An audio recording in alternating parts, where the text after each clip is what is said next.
प्यारे विद्यार्थियों नमस्कार। हम पढ़ रहे थे बिहारी रीतिकाल के प्रसिद्ध कवि गागर में सागर बढ़ने वाले कवि बिहारी, जिनके बारे में एक पर्सन के बारे में बात हुई कि बिहारी गागर में सागर बढ़ने वाले कवि हैं तथा उनके काव्य में भक्ति, नीति और श्रृंगार की त्रिवेणी बहती है। इस पंक्ति के बारे में अपनी बातचीत हुई और जो दोहे इनके हम पढ़ रहे थे जो ब्रज भाषा में है, दोहा छंद है, जगह जगह पर विभिन्न अलंकार में अनुप्रास है, रूपक है, यमक है, श्लेष है, विरुद्धाभास है। काफ़ी अलंकारों का परिचय हमें पहले मिला भी है और अब आगे भी मिलेगा। इन दोहों में हमने पिछले वीडियो में पढ़ लिया था कि भजन कयो ताते बजो, बजहो न एको बार, दूरी भजन जाते कयो, सोते बजो गंवार। जिसका अर्थ फिर मैं दोहरा रहा हूँ कि भजन कयो ताते बजो, ईश्वर की भक्ति करने के लिए कहा परंतु एक बार भी उसकी भक्ति नहीं की। जिस भजन से दूर जाने की बात कही अर्थात सांसारिकता से दूर रहने की बात कही, ये मूर्ख उसी भजन को बजने लग गया, उसी सांसारिकता के भीतर डूब गया। प्यारे विद्यार्थियों, पूर्व में जो पढ़े गए जो दोहे थे वो भक्ति के दोहे थे। अब कुछ दोहे जो कि नीति के दोहे हैं और नीति के दोहों पर हम बात करते हैं। और नीति के दोहों में जो पहला ही जो दोहा आ जाता है वो है कि अजो तर्योना ही रहो, श्रुति सेवत इक रंग, नाक वास बेसरी लहयो, बसी मुकुतन के संग। इस दोहे में श्लेष अलंकार है और श्लेष अलंकार के माध्यम से ही यहाँ पर सत्संगति के बारे में बता रहे हैं कि अच्छी संगति में जाने पर, अच्छे लोगों के संपर्क में रहने पर हमेशा व्यक्ति का मान सम्मान बढ़ता है, उसकी प्रतिष्ठा बढ़ती है, उसका पद बढ़ता है। तो यहाँ पर इन्होंने कहा कि अजो तर्योना ही रहो। तर्योना का अर्थ यहाँ पर दो प्रकार से है। एक तर्योना का अर्थ है कान का आभूषण, दूसरा यहाँ पर अर्थ होता है उद्धार न होना। जैसे तर्योना जो ये शब्द है इसको तोड़ लेंगे, तर्यो अलग कर देंगे और ना अलग, तो तर्यो का अर्थ है उद्धार, ना का अर्थ है नहीं, उद्धार न होना। ये दो अर्थ है। रयो श्रुति सेवत इक रंग, श्रुति का अर्थ है कान और सेवत का अर्थ है सेवा करना। एक रंग, एक ही स्थिति में। नीचे वाली पंक्ति में जो नाक वास, वास का अर्थ होता है निवास करना, बैठना, रहना, यानी कि नाक पर निवास करना, नाक पर बैठना, नाक पर स्थापित होना। बेसरी है नाक का आभूषण। लयो का अर्थ है देखना। बसी का अर्थ होता है साथ रहना, बसना। मुकुतन का अर्थ है मोती, संग का अर्थ है साथ। अब इसका अर्थ करते हैं कि हे तर्योना, हे कान के आभूषण, तुम अभी तक सिर्फ कान की सेवा करने के कारण एक ही रंग में रह गए, एक ही स्थिति में रह गए। नाक वास बेसरी लहयो, उस नाक पर वास करने वाले बेसरी बेसर आभूषण को देखो। बसी मुकुतन के संग, जो मोतियों के साथ होकर के, जो मोतियों का संग लेकर के और वह नाक पर वास करने लग गया, नाक पर स्थापित हो गया। यहाँ संगति के संदर्भ में बात कही है जो श्लेष के माध्यम से, और इन्होंने कहा है कि हे तर्योना, जो एक ही जगह रहने पर, एक ही स्थिति में पड़े रहने पर कान की सेवा करने के कारण सिर्फ तर्योना ही होकर के रह गया, और वो जो बेसर है जो मोतियों का साथ पा करके और नाक पर स्थापित हो गया। भावार्थ इसका ये है कि व्यक्ति अगर एक जगह ही रहता, एक ही स्थिति में रहता है, एक ही संगत में पड़ा रहता है, तो वो उसी स्थिति में बना रहता है। इसलिए ज़रूरत इस बात की है कि जिस प्रकार से ये जो बेसर मोतियों का साथ पा करके और प्रतिष्ठित समझा जाने वाला स्थान नाक, उस पर जा करके अपना आसन बना लिया है, उसी तरह से अच्छी संगति में अच्छे लोगों के साथ रहने पर व्यक्ति का मान, सम्मान, प्रतिष्ठा, पद और गरिमा बढ़ती है। आगे वाला जो दुआ है कि सघन कुंज छाया सुखद शीतल सुरभि समीर, सवर्ण की आवृत्ति होने के कारण सुंदर अनुप्रास, सुखद शीतल सुरभि समीर। और नीचे वाली पंक्ति देखिए, मनु हवे जातु अजों वह ऊही जमुना के तीर। जो स्थान कृष्ण की लीला स्थली रहा है, आज भी वहाँ पर पहुँचने पर उसी तरह का सुखद लगता है जैसे कि जब श्री कृष्ण और गोपियाँ और जो गोपाल वहाँ पर रहे थे, उन्होंने रासलीला की थी। यहाँ सुंदर अनुप्रास की छटा देखने को मिल रही है। वहीं पर एक बात और बता दूं कि नीचे वाली पंक्ति में मनु शब्द आया है। कई बार विद्यार्थी भ्रमित हो जाते हैं कि जो मनु शब्द है वो वाचक शब्द है,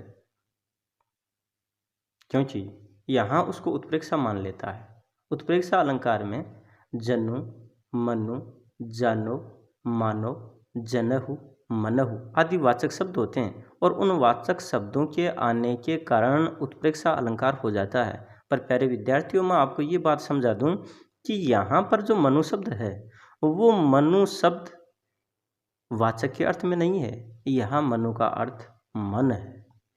मन हवे, मन होता है। तो अब अर्थ करेंगे। यहाँ पर कवि बिहारी जी कह रहे हैं कि सघन कुंज छाया सुखद, कि ये जो घने कुंज हैं इनकी जो छाया है वो बड़ी सुखद लगती है। यहाँ पर जो शीतल सुरभि समीर, सुरभि का अर्थ होता है खुशबू, सुगंध से युक्त, समीर का अर्थ है वायु, यानी कि शीतलता प्रदान करने वाला सुगंधित जो वायु यहाँ पर बहता है वो हमें सुख देता है। मनु हवे, मेरा मन होता है। जातु अजों, वह है मैं अब भी वहीं चला जाऊं, ऊही जमुना के तीर, उसी यमुना नदी के तट पर। भावार्थ है कि जिस स्थान पर, जिस यमुना नदी के तट पर श्री कृष्ण ने लीला की थी, जहाँ पर वो रहे थे, वो स्थान आज भी इतना सुखदायक लगता है कि मेरा मन बार बार करता है कि मैं वहीं पर जा कर के बस जाऊं, वहीं पर जा कर के मैं रहूं।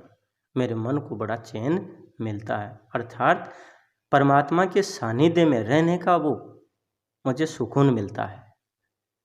ऐसा लगता है कि वहाँ जाने के पश्चात मैं श्री कृष्ण के सानिध्य में ही हूँ और वहीं पर ही मुझे सारी की सारी मेरी जो मनोवांछित जो फल है उसकी प्राप्ति हो जाएगी या हो रही है।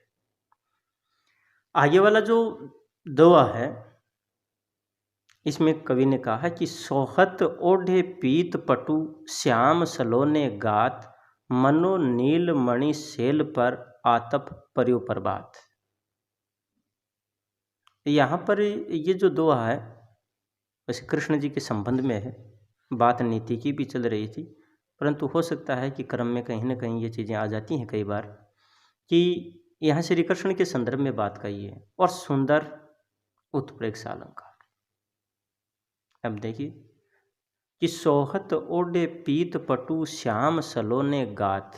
सोहत का अर्थ होता सुशोभित होना, अच्छा लगना, सुंदर लगना। ओढ़े का अर्थ होता धारण करना। पीत यानी पीले और पटु का अर्थ है वस्त्र। श्याम का अर्थ है श्री कृष्ण। सलोने सुंदर, गात शरीर, मनो मानव, नीलमणि नीलम, शैल का अर्थ होता चट्टान या पर्वत, आतप पर्यो प्रभात, पर्यो का अर्थ पढ़ना, प्रभात सुबह प्रातःकालीन सूर्य की किरण। तो इसका अर्थ होगा कि सोहत ओढ़े पीत पटु, कि श्री कृष्ण हैं अब वो पीले वस्त्र धारण किए हुए बहुत सुंदर लग रहे हैं। उनका जो गात है, उनका जो शरीर है बहुत सुंदर है। वो पीत वस्त्र, वो पीले वस्त्र बहुत ही ज़्यादा शोभायमान सुशोभित हो रहे हैं। ऐसा लगता है मानो कि नीलम की चट्टान पर प्रातःकालीन सूर्य की किरणें गिरने के कारण जो एक विहंगम दृश्य बनता, सुंदर जो दृश्य बनता है, जो हृदय में बैठ जाता, प्रवेश कर जाता है और बड़ा सुख देता है, उसी तरह की स्थिति यहाँ पर श्री कृष्ण के द्वारा पीले वस्त्र धारण करने के कारण प्रतीत हो रही है, लग रही है। क्यों?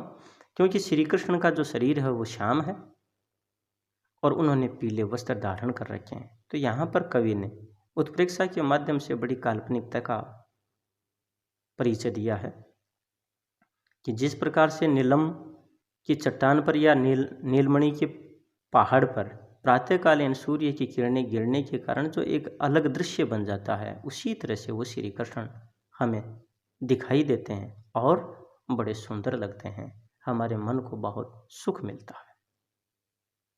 इसी क्रम में आगे वाला दुआ है कि ई ही आस अटक्यो रेतु अली गुलाब के मूल, हवा है फेरी बसंत ऋतु इन डारनु वही फूल।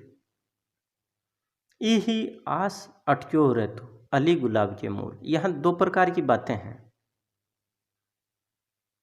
अगर भरमर के संदर्भ में बात की जाए तब तो आशावादी दृष्टिकोण आता है, और वहीं पर एक अप्रत्यक्ष रूप से जो विलासी जो लोग हैं, यानी भरमर भी तो एक तरह से विलासी हो गया, जो गुलाब के फूल पर मंडराता रहता है, अलग अलग फूलों का रस पान करता रहता है, तो वो एक तरह से उसकी विलासिता को ही प्रदर्शित करता है। तो यहाँ जो बात है वो बात यह है कि जैसे ही ग्रीष्म ऋतु आती है तो अली जो भरमर है वो गुलाब के मूल अर्थात जड़ में जाकर के बैठ जाता है। क्यों? क्योंकि जैसे ही ग्रीष्म ऋतु आती है तो गुलाब के जो पौधा है उसकी पत्तियाँ, उसके फूल सारे के सारे झड़ जाते हैं और वह एक तरह से डंठल मात्र होकर के रह जाता है, और तब ये भरमर उसकी जड़ में जाकर के बैठता है। और वो जड़ में जाकर के इसलिए बैठता है कि वो सोचता है कि हुआ है फेरी बसंत ऋतु, कि फिर से वो वसंत ऋतु आएगी, इन डारनों वही फूल, और इस गुलाब की डाली पर वही फूल फिर से खिलेंगे और मैं उनका फिर रसपान करूँगा, रसास्वादन करूँगा। भावार्थ इसका यह है कि भरमर है वो आशावादी दृष्टिकोण बनाए रखता है, एक बात। दूसरी बात, भोगविलासी प्रवृत्ति के जो लोग हैं उन लोगों का अगर एक बार भोग विलास छूट जाता है, भोग का जीवन अगर उनका छूट जाता है, तो वो इसी आशा और उम्मीद में बैठे रहते हैं कि फिर से उचित समय आएगा, फिर से उचित अवसर आएगा और हमें पूर्ववत जो परिस्थितियाँ और जो सुकून, जो सुख, जो आनंद मिला है वो फिर से जीवन में मिलेगा। इसी आशा और उम्मीद में वो बैठे रहते हैं। इसी क्रम में आगे वाला जो दुआ है वो इस प्रकार से है कि को छूट्यो इही जाल परी कत कुरंग अकुलात, ज्यों ज्यों सुरजी बजो चहत त्यों त्यों उर्जत जात। ये जो दोहा है, इस दोहे में कवि बिहारी जी अन्योक्ति के माध्यम से एक तरह से कह रहे हैं कि को छूट्यो, छूट्यो का अर्थ होता है दौड़ना, भागते हुए जाना। यही का अर्थ है इसमें यहाँ, और जाल परी, परी का अर्थ है पढ़ना। कत यानी कि कैसे, कुरंग हिरण, अकुलात का अर्थ होता है व्याकुल, सुरजी का अर्थ होता है सुलझाना, बजो का अर्थ है भागना, चहत का अर्थ है चाहता, त्यों त्यों वैसे वैसे, उर्जत उलझना, जात का अर्थ है जाना। इस अन्योक्ति के माध्यम से यहाँ पर कवि बिहारी कह रहे हैं कि को छूटी ई ही जाल परी कत कुरंग अकुलात। अभी मैंने जो बताया, कुरंग का अर्थ हिरण, कि हिरण दौड़ता हुआ आता है और जाल में फंस जाता है। जैसे ही वह जाल में फंसता है तो वह अकुलाने लगता है, व्याकुल होने लगता है।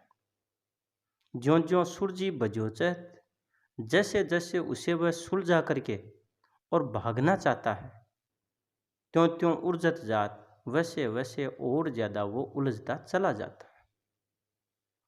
यहाँ पर अनुप्रास अलंकार की बात आ गई, पुनरुक्ति प्रकाश अलंकार की बात आ गई, अन्योक्ति की बात आ गई, और इसका हम भावार्थ लेते हैं। इसमें जैसे कि हिरण के माध्यम से बात कही गई है कि हिरण दौड़ता हुआ आया, शिकारी के द्वारा फैलाया गया जाल था उसमें उलझ गया, वह छटपटाने लगा, व्याकुल होने लगा, और जैसे जैसे वह सुलझा करके उससे मुक्ति पाना चाहता, भागना चाहता है, वैसे वैसे वह और ज़्यादा उलझता जाता है। प्यारे विद्यार्थियों, यहाँ पर भावार्थ यह है कि जो मनुष्य है वो भी इस सांसारिकता रूपी जो जाल है, इस जाल में फंस जाता है, और धीरे धीरे वह यानी कि फंसते चला जाता है। फिर इस जीवन में आने वाली चुनौतियाँ, परेशानियाँ हैं, उनसे वह छटपटाने लगता है, इससे वो मुक्ति पाना चाहता है, परंतु वह जितना ज़्यादा सुलझा करके और भागना चाहता, मुक्ति पाना चाहता है, वो उसमें और ज़्यादा उलझ जाता है। इस प्रकार से प्यारे विद्यार्थियों, अब हम आगे वाले जो दोहे हैं, जो कि श्रृंगारिक दोहे हैं, वो आगे वाले वीडियो में हम पढ़ेंगे। धन्यवाद।